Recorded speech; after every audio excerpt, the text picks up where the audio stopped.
ঢাকায় পাথর মেরে সোহাগ হত্যাকাণ্ডে যেন বিএনপিকে দায়ী করার জন্য কোনো একটি গোষ্ঠী লেগে পড়েছেন। আপনারা কি বলতে পারবেন যে চাঁদার জন্য যে সোহাগকে হত্যা করা হয়েছে তার একটি ভিডিও তারা সোশ্যাল মিডিয়ায় ছড়িয়ে দিতে পেরেছে। সোশ্যাল মিডিয়ায় ভিডিও ছড়াইছেন যে তার স্ত্রী বলছেন বা তার কর্মচারী বলছেন বা তার ভাইরা বলছেন। বাংলাদেশে অধিকাংশ দোকানেই সিসি ক্যামেরা বহন করা হয়। সেখান থেকে একটা ভিডিও ছাড়ুক না, যেখানে বিএনপির কোনো কর্মী তাদের কাছে চাঁদা চেয়েছেন। যেহেতু চাঁদা চাওয়ার কোনো প্রমাণ তাদের কাছে নাই, এই জন্য বিএনপিকে দায়ী করে তারা ক্ষমতায় যাওয়ার চেষ্টা করছে। আমার মনে হয় কোনো একটি গ্রুপ যারা বিএনপিকে ডাল করে তারা ক্ষমতায় যাওয়ার চেষ্টা চালাচ্ছে। কেন এ কথা আমার মাথায় আসলো? দেখেন যে বিএনপিকে তারা কিভাবে পচাচ্ছে। বিএনপির ভারপ্রাপ্ত চেয়ারম্যান তারেক রহমানকে নিয়ে কুরুচিপূর্ণ স্লোগান তারা রাজপথে দিচ্ছে।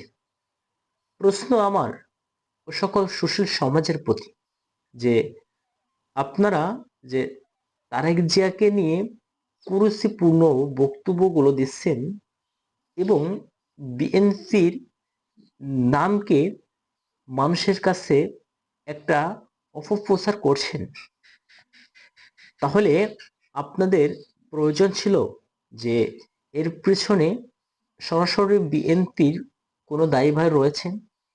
সোহাগ হত্যাকাণ্ডের আমি ব্যক্তিগতভাবে দুঃখ প্রকাশ করি।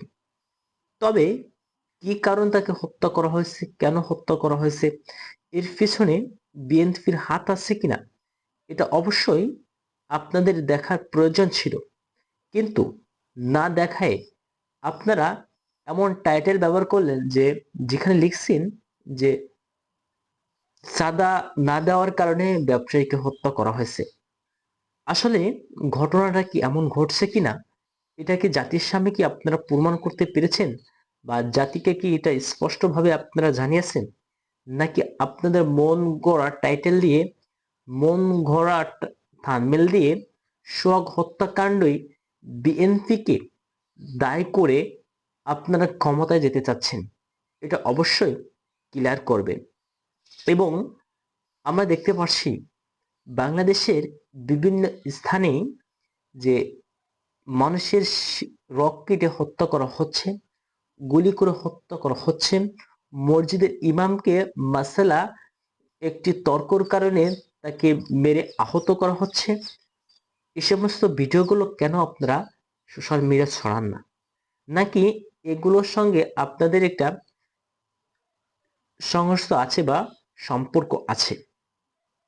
আসুন, যে জামাতের প্রার্থী জাহিদুল ইসলাম যে একটি মেয়ের মায়ের সঙ্গে দীর্ঘদিন অবৈধ সম্পর্ক রেখেছেন, অথবা তাকে জোর করে 10 মাস ধরে দর্শন করছেন।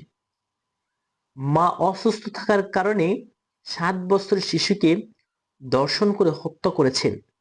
তখন তো আপনাদের এমন স্লোগান শুনি নাই। তবে বিএনপির সময় কেন? এবার আসুন এনসিপির বিষয়।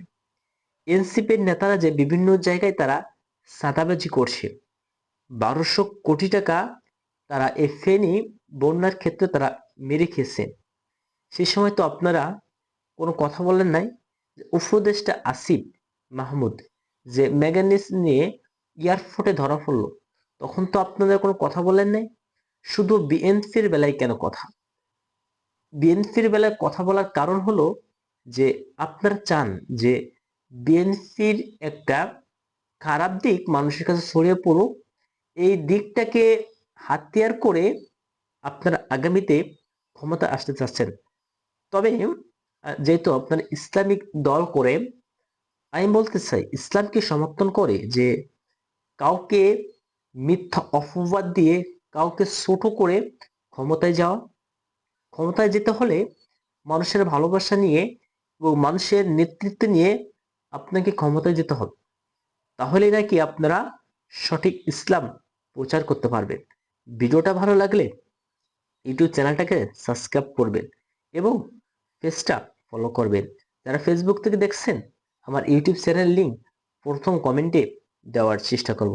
সাথে থাকবেন, পাশে থাকবেন। খোদা হাফেজ।